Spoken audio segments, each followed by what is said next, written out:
Hansel and Gretel.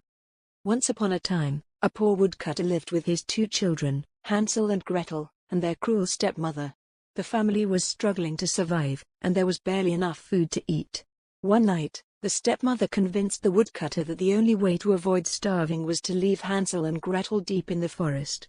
Though reluctant, the woodcutter sadly agreed. Hansel overheard the plan and gathered white pebbles from outside the house. The next day, as the stepmother led them into the woods, Hansel secretly dropped the pebbles along the path. After being left alone, Hansel and Gretel followed the shining pebbles back home.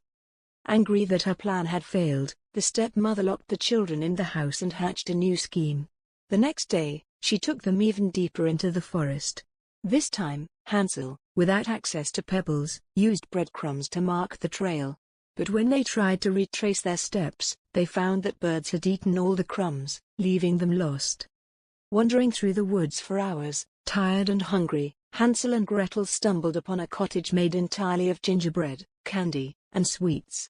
Overjoyed, they began to eat the house when a kind-looking old woman appeared and invited them inside.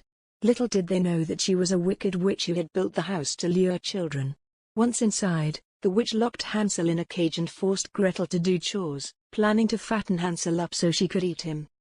Days passed, and the witch checked Hansel's finger every day to see if he was fattening up, but clever Hansel tricked her by offering a thin bone instead. Frustrated by the lack of progress, the witch decided to eat him anyway. She ordered Gretel to prepare the oven, but Gretel, quick on her feet, pretended she didn't know how to check if the oven was hot enough. "Let me show you, foolish girl," the witch snapped, leaning over the open oven. At that moment, Gretel gave her a strong push, and the witch fell into the oven, where she was burned alive. Gretel quickly freed Hansel, and together they explored the witch's house. To their amazement, they found chests full of gold and jewels. Taking as much as they could carry, Hansel and Gretel made their way through the forest and, with the help of a friendly white bird, eventually found their way home. When they arrived, they discovered that their stepmother had died, and their father, filled with joy at their return, welcomed them with open arms. With the treasure they brought back, the family was never hungry again, and Hansel and Gretel lived happily ever after.